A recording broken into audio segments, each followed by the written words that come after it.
Hello everyone, welcome to my channel.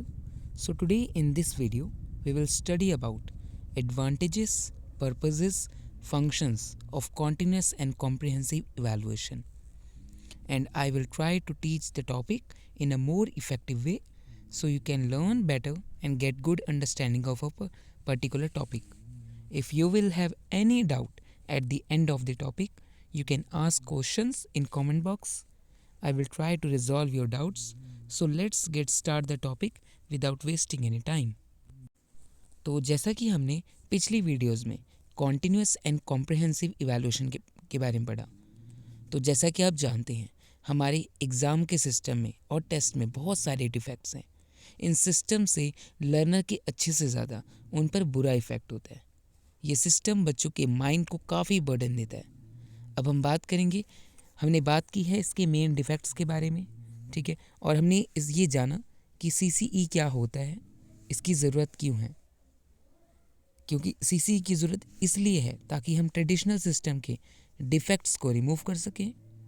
क्योंकि जो हमारा ओल्ड सिस्टम है वो पूरी तरह से स्कॉलस्टिक एरिया पर फोकस करता है, मींस नॉन स्कॉलस्टिक एरिया पर फोकस नहीं करता है, इसलिए सीसीई की ज़रूरत है.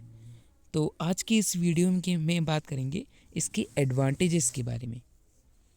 सो फर्स्ट है इसका advantage, it helps in regular assessment to the extent and degree of students progress. Means इसकी वजह से ये हमें हेल्प करता है ताकि हम बच्चे का रेगुलर असेसमेंट कर सकें कि मतलब कि उसकी जो एबिलिटी है, जो उसने क्या अचीव किया है उस कोई भी किसी स्कॉलस्टिक और नॉन स्कॉलस्टिक एरिया में. सेकंड है, it helps the teacher to organise effective teaching strategies. देखिए, जब टीचर को बच्चों की नीड, इंटरेस्ट, एबिलिटीज़ के बारे में पता होता है तो वो उसके हिसाब से एक इफ़ेक्टिव टीचिंग स्ट्रेटजीज़ को ऑर्गेनाइज कर सकते हैं. मीन्स अगर उन्हें सभी की इंटरेस्ट का पता होगा. Third, it serves to diagnose weaknesses and permits the teacher to ascertain an individual people's strength and weakness and his needs. तो ये एक तरह से जो हमारे बच्चों की वीकनेस होती है उसको डायग्नोस करता है और ये टीचर को परमिशन देता है कि वो हर एक बच्चे की इंडिविजुअली उसकी स्ट्रेंथ और वीकनेसेस का पता लगा सके और उसकी ज़रूरतों का पता लगा सके कि उस बच्चे का, उस लर्नर का इंटरेस्ट किस में है. Fourth, it provides immediate feedback to the teachers who can then decide whether a particular unit or concept needs reteaching into the whole class or whether few individuals are in need for remedial instruction. तो जो CCE है वो teacher को immediate feedback provide करता है, जिसकी वजह से जो टीचर है वो ये डिसाइड करता है किसी एक पर्टिकुलर यूनिट और कॉन्सेप्ट को लेकर उसे दोबारा टीचिंग की ज़रूरत है पूरी क्लास को, या फिर किसी जो कुछ बच्चों को प्रॉब्लम आ रही है उन्हीं के लिए कुछ रेमेडियल इंस्ट्रक्शन की ज़रूरत है.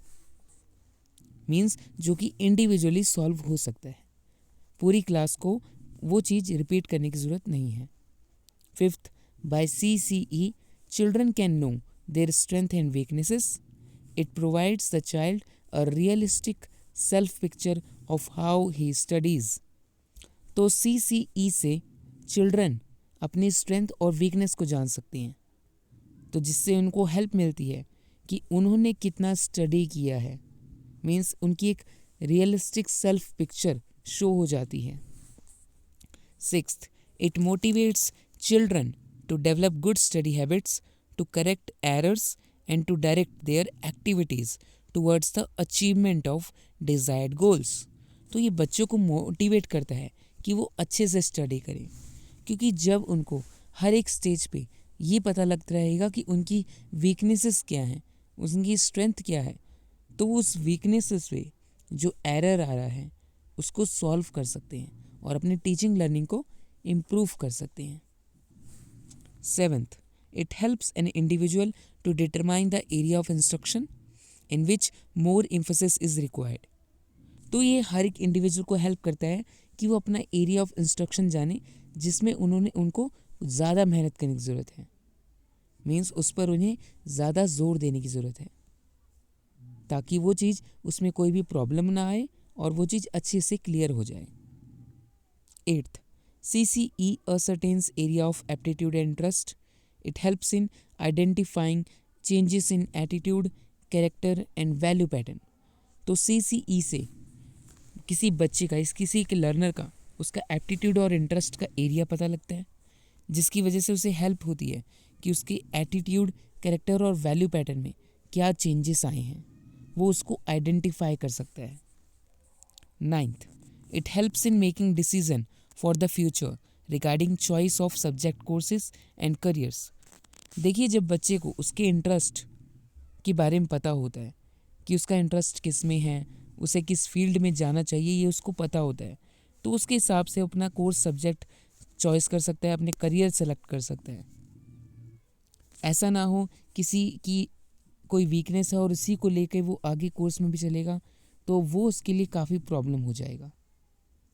10th, it provides information or report on the progress of students in scholastic and non-scholastic areas and thus helps in predicting the future success of the learner. तो ये इन्फॉर्मेशन एक रिपोर्ट तैयार करता है CCE कि हर एक बच्चे की प्रोग्रेस क्या है, चाहे वो स्कॉलस्टिक एरिया हो चाहे नॉन स्कॉलस्टिक एरिया हो, ताकि उस बच्चे को कोई भी प्रॉब्लम ना आ सके फ्यूचर में और उसको आगे इससे हेल्प भी मिले अगर उसकी ये सारी इन्फॉर्मेशन पता हो। 11th, CCE helps in reducing the stress of students. अब CCE कैसे हेल्प करता है बच्चों के स्ट्रेस को रिड्यूस करने के लिए? फर्स्ट है identifying learning progress of students at regular time interval on small chunks of syllabus.